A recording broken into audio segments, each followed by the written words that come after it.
오늘은 11월 마지막 주일입니다. 11월 한 달 동안 우리는 좋은 일꾼에 대해서 나누었습니다. 네 번에 걸쳐서 나누고 오늘이 그 마지막 시간인데요. 마침 디모데후서도 바울이 남긴 마지막 서신이에요. 그리고 마지막 우리가 내용을 살펴보고 있는데 그 좋은 일꾼 시리즈를 나누며 과연 어떤 일꾼이 좋은 일꾼이며 어떤 일꾼이 하나님이 기뻐하시는 사람인지 마지막 이야기를 디모데후서 4장을 통해 살펴보도록 하겠습니다. 4장 1절부터 8절 말씀 한 목소리로 읽겠습니다. 3절에 보면 이렇게 시작을 하고 있어요. 때가 이르리니. 3절 말씀 읽어볼까요? 3절 4절. 때가 이를 것이라는 거예요. 그때는 마지막 때죠. 그때는 말세의 때입니다. 그때는 예수 그리스도께서 다시 오실 재림의 그날이고 예수 그리스도께서 이 땅에 오셔서 하나님의 나라를 완성하실 마지막 때입니다. 그런데 그때가 되면 어떤 모양들이 나타납니까? 사람들이 바른 교훈을 받지 않아요. 바른 복음은 우리가 지난번에 1주차에서 살펴보았던 바로 그 내용입니다. 복음. 복음을 받지 않아요. 복음을 듣고도 듣지 않아요. 들리지만 마음으로 수납하지 않아요. 그때가 온다는 거예요. 자기의 사욕을 따를 스승을 많이 둬요. 자기 사욕을 따릅니다. 자기 욕심대로, 자기 생각대로 따라갑니다. 그리고 그 귀를 진리에서 돌이켜 허탄한 이야기, 허탄한 신화, 망령된 이야기, 이단의 소리들, 깨어진 복음과 틀어진 복음, 왜곡된 이야기들의 귀를 기울이는 말세의 때, 그때가 이를 것이라는 거예요. 하지만 우리는 이런 일들을 따라서 되겠습니까? 안 되겠습니까? 안 되잖아요.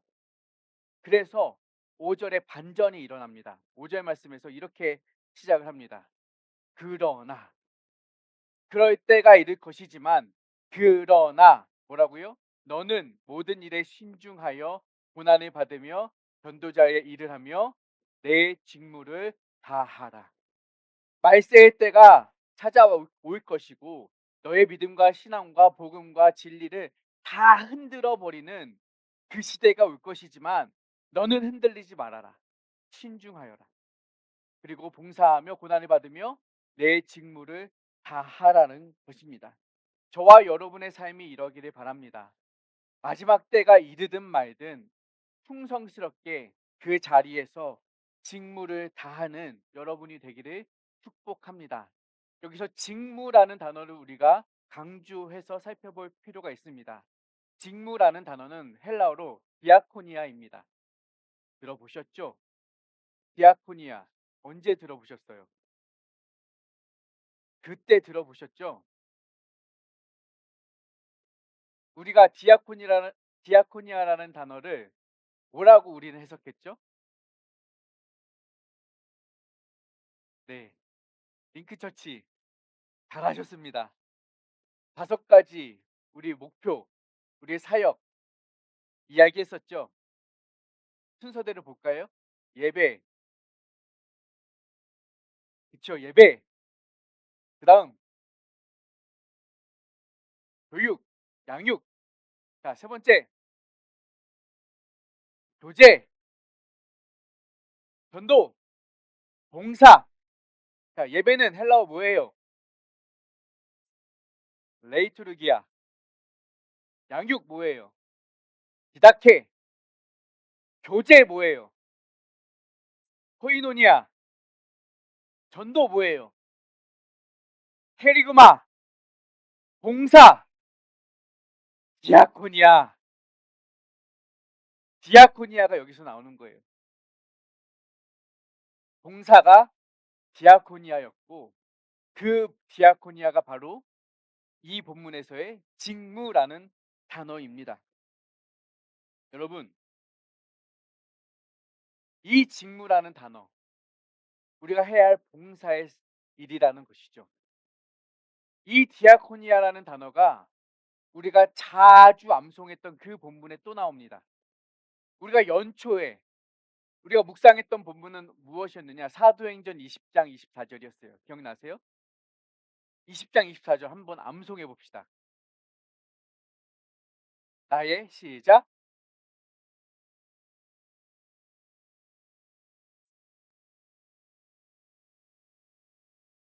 그럴 줄 알고 준비했습니다. 함께 읽읍시다. 시작. 내가 달려갈 그렇게 길과 주 예수께 받은 사명 곧 곧 하나님의 은혜와 복음을 전하는 일을 마치려 하면은 나의 생명조차 조금도 귀한 것으로 여기지 아니하노라. 가리고 다시 한번 가려 주세요. 시작. 내가 달려갈 길과 주 예수께 받은 사명 곧 하나님의 은혜의 복음을 증언하는 일을 마치려 하면은 나의 생명조차 조금도 귀한 것으로 여기지 아니하노라. 아멘. 보여주세요. 여기서 디아코니아라는 단어가 등장합니다. 어떤 단어일까요? 맞춰보세요. 찍어보세요. 사명. 사명이에요. 여기서 이 본문에서도 동일하게 디아코니아라는 단어를 등장시키는데 바울은 이 사명이라는 단어, 우리 한글로는 사명이라고 번역을 했는데 디모데후서의 직무와 동일한 단어입니다. 디아코니아에. 즉 바울이 맡은 직무는 뭐였냐? 내가 해야 할 일은 복음 증언하는 일입니다. 였어요. 그리고 바울은 그 직무를 그 사명을 다한 것이죠. 그런데 바울이 그러면 복음을 증언하는 일을 했으면 나가서 복음만 전달했을까요? 복음만 외쳤어요? 여러분 바울의 사역 아시잖아요. 바울의 일생을 아시잖아요. 가서 복음만 전했어요? 아니죠. 교회도 개척을 했어요.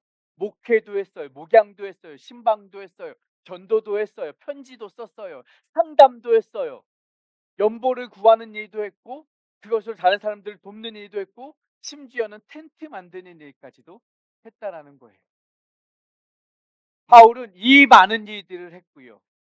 이 모든 것들이 결국은 복음 증언하는 일을 위한 일이었으므로 사실은 이 모든 것이 바울이 했던 이 수많은 일들이 다 그의 사명이었고 그에게 맡겨진 직무였다라는 거예요. 우리에게 맡겨진 직무가 무엇입니까? 우리에게 맡겨진 사명이 무엇입니까? 주를 위해 죽어야만 그것이 사명일까요? 아니라는 거죠. 본문을 통해서 보면 우리에게 맡겨진 일, 즉 복음을 위한 일, 즉 하나님 나라를 위한 일, 즉 주의 몸된 교회를 위한 일이라면 그 모든 것이 주님이 맡겨주신 직무이고 사명이고 디아코니아라는 거예요. 여러분이 하고 있는 일, 이 공동체를 위해 섬기고 있는 일이 무엇입니까? 식사를 하는 일, 아침에 와서 문 여는 일, 육수 내는 일, 청소하는 일, 설거지하는 일, 새 가족을 맡는 일, 방송 시대 담당하는 일, 찬양팀을 섬기는 일, 모든 것이 다 여러분이 맡고 계신 디아코니아라는 거예요. 그것이 하나님 나라를 위한 일이고 그것이 주의 몸된 교회를 세워가는 일이고 그것이 다른 공동체 원이 하지 못한 일을 위해 내 시간을 내어 내 물질을 들여 내 에너지를 내어 섬기는 일이라면 그것이 봉사이고 섬김이고 직분이고 사명이고 디아코니아라는 거예요. 여러분들은 그 일을 잘 하고 계신다는 것입니다. 여러분 연말이 되었습니다. 한 달 남았고요. 한 달 남으면 제가 금요기도에서도 계속 기도 제목이 되는 건 뭐냐? 연말 잘 정리하고 2025년 잘 준비하게 해주세요. 이 기도 제목을 내놓았습니다. 근데요, 새해를 준비하는 일 중에 중요한 일이 한 가지가 있어요. 그것은 뭐냐? 봉사의 일을 사람을 세우는 일이 중요한 일이에요. 매우 큰 일이죠. 어려운 일이에요. 맞죠? 연말이 되면 한 해 했던 일을 정리하기도 하고 또 내년에는 다른 자리에서 봉사하기도 하고 섬기기도 하고 직분을 맡기도 합니다. 내년에는 누가 이 일을 맡아주면 좋을까? 내년에 누가 이 자리에 섬겨주면 좋을까? 많이 고민을 하고 있습니다. 참 본문 배치가 탁월한 것 같아요. 매일 성경에서 2024년을 준비하면서 제가 연초에도 말씀드렸지만 2024를 준비하면서 사도행전 20장 24절을 우리의 주제 본문으로 선택을 했는데 매일 성경에서 사도행전을 연초에 묵상 본문으로 내놓아 함께 사도행전을 묵상했었잖아요. 연말이 되니까 수미상관으로 아주 탁월하게도 그러면은 그 사명의 길을 잘 갔는지를 점검하는 본문을 배치를 해 놓았어요. 우리는 과연 그 직무를 다하고 있는가? 잘하고 있는가? 우리가 그래서 매주 불렀잖아요. 이 찬양. 아무 자격 없는 나를 불러주신 주님. 내게 맡겨주신 귀한 부르심. 나를 충성되이 여겨 직분을 주셨네. 그의 증인으로 삼아 주셨습니다. 이 찬양을 매주 불렀습니다. 화성 찬양으로. 여러분, 우리에게 직분이 맡겨졌다면, 직무가 맡겨졌다면, 디아코니아가 주어졌다면, 그것은 주님이 여러분을 충성스럽다고 여기셔서 맡겨주신 귀한 부르심입니다. 이런 면에서 우리가 이 감당하고 있는 이 일들은, 이 섬김의 사역들은 매우 고귀하고 거룩하고 아름다운 일이라는 사실이에요. 아무나 맡은 일이 아니고 아무나 할 수 있는 일이 아니고 주님이 나에게 맡겨주신 일이기 때문에 그렇습니다. 그래서 저는 이 목회자의 길을 가는 것이 매우 감사하고 행복합니다. 힘들지 않겠습니까? 힘들죠. 사회적으로 누가 인정이나 해줍니까? 안 해주. 경제적으로 탁월합니까? 아니잖아요. 생산적으로 따지자면 그리 생산적인 일도 아닌 것 같아요. 그런데 주님이 맡겨주신 일이기 때문에 감사합니다. 목회자만 그렇겠습니까? 성도라고 다를까요?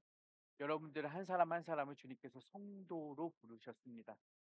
여러분 성도라는 이름을 가벼이 여기지 마시기 바랍니다. 성도는 거룩한 사람이라는 뜻이에요. 거룩하게 불러주셨어요. 거룩하지 못한 세상 속에서 거룩한 자로 택하여 불러주셨다라는 거예요. 성도로 사는 것이 목회자로 사는 것과 뭐가 그렇게 다르겠습니까?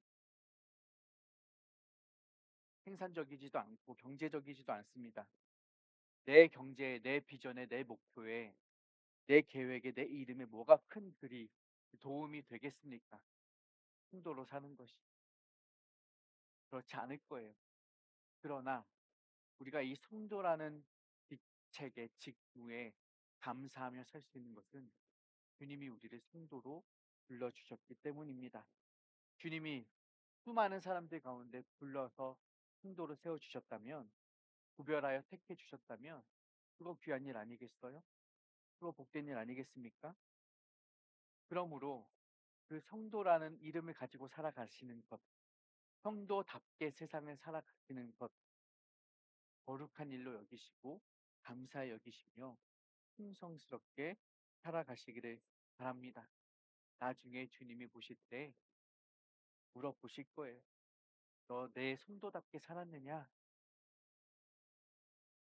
그때 주님 앞에 부끄럽지 않게 서시는 충성스러운 성도가 되시기를 바랍니다. 그 맡겨진 직무를 다하라. 직무를 다하라는 거예요. 다하라는 단어를 원어로 살펴보면 이루다, 성취하다, 채우다라는 의미가 있어요. 저는 채우다라는 의미가 더 와닿더라고요. 부족했던 것을 가득 채워져 있지 않던 것을 채워가는 직무를 채우는 것이 필요하다는 것입니다. 그것이 바울이 우리에게 명령하는 것입니다. 채워라. 미완의 상태로 남겨놓지 말고 부족한 상태로 남겨두지 말고 2% 남겨놓지 말고 100% 채우라는 거예요. 마지막까지. 마지막까지. 너 아쉽게 남겨두지 말고 너 거기에 미련 두지 말고 끝까지 채워봐 라고 말씀하시는 것입니다. 물론 우리가 각자의 삶의 생업의 현장에서 직업을 가지고 살아가고 있습니다. 그 직업을 가지고 살면서 직무까지도 감당하기는 어려운 일이라 생각합니다. 저는 그래서 여러분들이 참 존경스러워요. 그리고 참 안쓰럽기도 해요. 목회자의 입장에서 힘들게 살아가시면서 또 교회를 세우기 위해서, 공동체를 위해서 직무를 해내시는 일을 보면 감사하기도 하고, 그래서 저는 여러분들을 위해 기도하는 거예요. 직업을 위해서, 직무를 위해서 늘 격려하고 축복합니다. 감사합니다. 옆에 분들에게 이렇게 꼭 해주세요. 존경스럽습니다.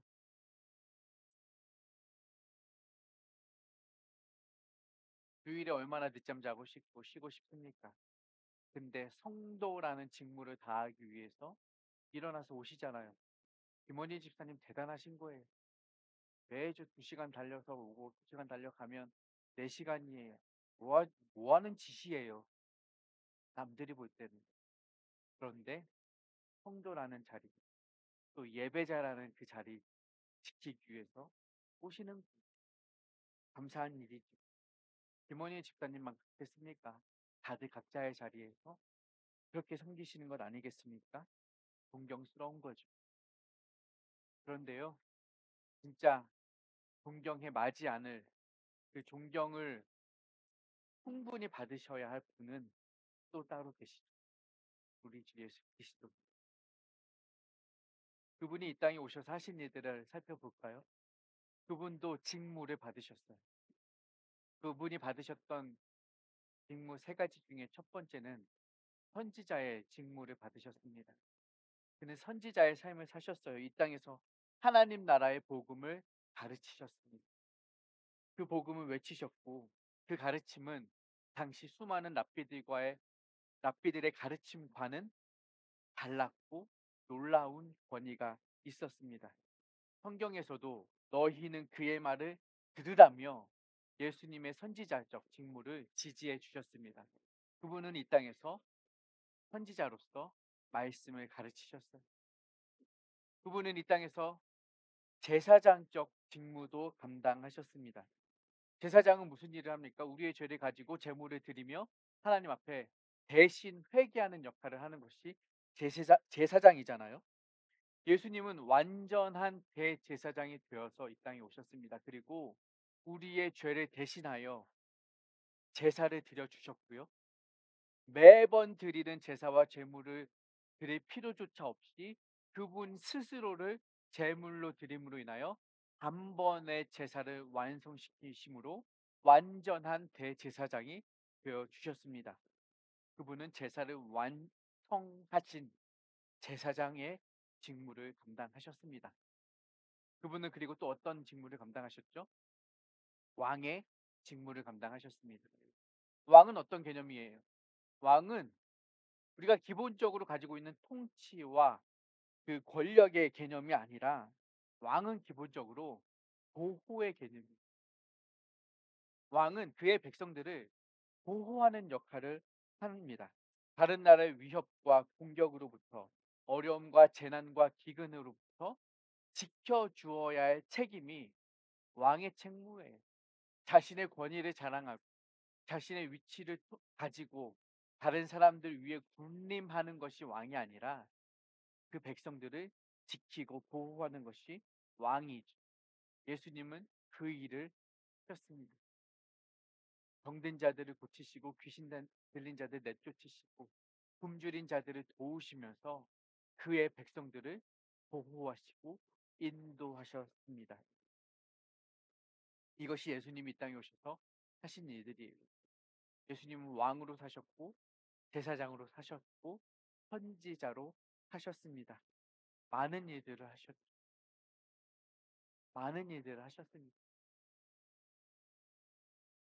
예수님이라서 가능한 일이었을까요?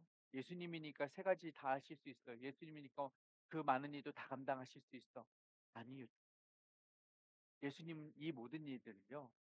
인간의 몸으로 입고 오셔서 하셨어요. 인간의 몸으로 이 땅에 사시면서 33년 동안 그 모든 일들을 하신 거예요. 사실은 공생의 3년 동안 이 일을 다 하신 것이죠. 그러므로 우리도 할 수 있습니다. 우리에게 맡겨진 일, 맡겨진 직분, 맡겨진 사명, 맡겨진 디아코니아 우리도 할 수 있습니다. 베드로후서 2장 9절에 이렇게 기록하고 있습니다. 그러나 너희는 택하신 족속이요 왕 같은 제사장들이요 거룩한 나라요 그의 소유된 백성이니 이는 너희를 어두운 데서 불러내어 그의 기이한 빛에 들어가게 하신 자의 놀라운 일을 선전하게 하려 하십니다. 우리는 그의 놀라운 일, 그의 아름다운 덕을 선전하게 하려고 선포하게 하려고 하나님께서 부르신 왕 같은 제사장이라는 사실입니다. 우리도 왕 같은 역할을 할 수 있고요. 우리도 제사장 같은 역할을 할 수 있습니다. 우리도 왕처럼 다른 사람들을 보호하고 도와주고 살피는 일을 할 수 있고요. 우리도 제사장처럼 다른 사람을 위해 희생하고 헌신하고 섬기는 일을 할 수 있다고요. 우리도 선지자처럼 복음을 선포하는 일을 선전하는 일을 할 수 있다고요. 해야 한다고요. 그렇게 우리를 불러내셨다고요. 그것은 예수님만 하셔야 될 일이 아니라 저와 여러분이 함께 해야 할 일이라는 것입니다. 저와 여러분 이 직무, 이 직분을 충성스럽게 감당하시기 바랍니다. 바울이 그렇게 했거든요. 예수님만 하셨을 뿐만 아니라 바울도 했습니다. 오늘 7절을 함께 읽어볼까요?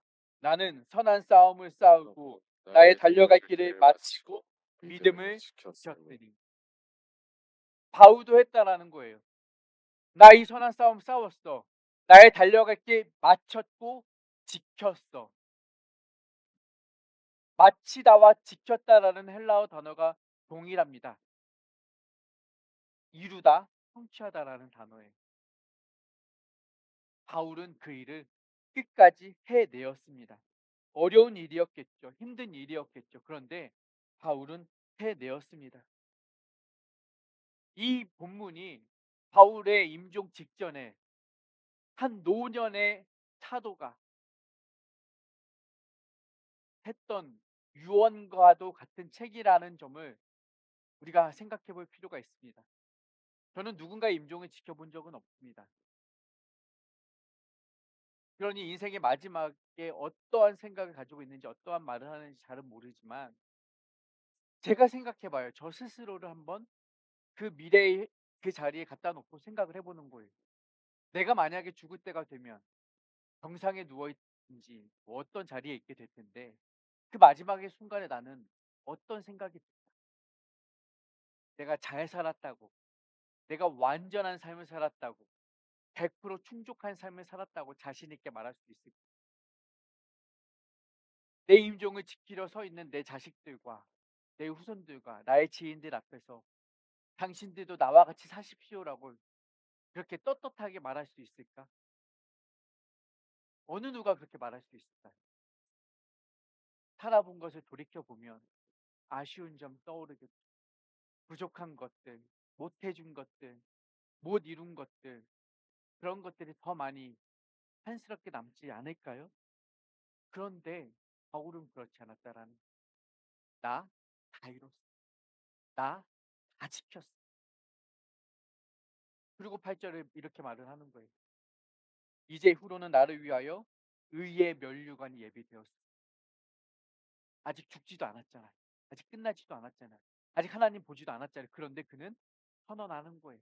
나에게 의의 면류관이 예비되어 있어.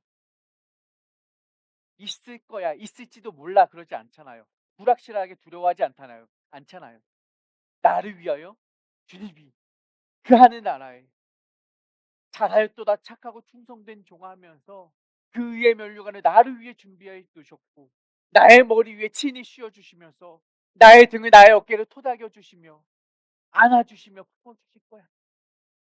바울은 확신하는 거예요. 저와 여러분의 저와 여러분이 이런 확신 속에 거하는 삶을 사시기를 축복합니다. 우리에게 주어진 직무를 다 해가면서 때로는 부족할 수도 있고 때로는 모자랄 수도 있겠지만 주님 의지하면서 나는 다 못합니다. 주님 나에게 능력 주시어서 이 직무 감당하게 해주세요. 주님이 이것 맡겨주셨다면 주님이 그것을 감당할 수 있는 능력도 주신다는 거예요. 그렇다면 주님 의지하고 주님 붙잡고 주님께 매달리시면서 주님께 기도하시면서 그 직무 다 할 수 있는 힘도 주세요. 지혜도 주세요. 물질도 주세요. 시간도 주세요. 건강도 주세요. 상황도 주세요. 환경도 주세요. 이웃들도 주세요. 친구들도 주세요. 동역자도 보내주세요 하면서 부르짖고 가면 하게 하신다는 거예요. 우리는 못해요. 우리 힘만으론 못해요. 자꾸 무너지는, 자꾸 부서지는. 하지만 주님 붙잡고 나아간다면 우리에게 맡겨진 이 직무 감당할 수 있을 것입니다. 여러분, 충성스럽게 이 길을 걷다. 제가 자주 예로 드는 것인데 충성은 있어야 할 사람이 있어야 할 자리와 있어야 할 시간에 있는 것입니다. 그 자리를 지키는 폼페이의 그 베수비우스 화산이 폭발할 때 그 수많은 화산재와 화산탄이 하늘을 가리고 시뻘건 용암이 발끝까지 다가왔을 때 그럼에도 불구하고 한 성문 앞에서 창을 들고 입술을 굳게 다물고 문을 지키고 있는 그 문지기. 어떤 상황이 와도 내 목숨을 위협하는 상황이 와도 꿋꿋하게 문지기로서 문을 지키고 있는 그 그림. 그 그림의 제목이 충성이라고. 그렇다면 우리도 어떠한 어려움 앞에서도 그저 충성스럽게 그 자리를 지키면 주님이 다 아시고 너가 너의 책무를 다하여 너가 충성스럽게 이 길을 달려왔구나. 너를 위한 의의 면류관이 보이노라 하면서 저와 여러분을 안아주실 것입니다. 마지막 때 주님 앞에 이렇게 칭찬받을 그날을 기대하시면 그 길을 함께 가실 우리의 왕 되시고 선지자 되시고 제사장 되신 예수님을 굳게 신뢰하시면서 함께 이 길 걸어갑시다.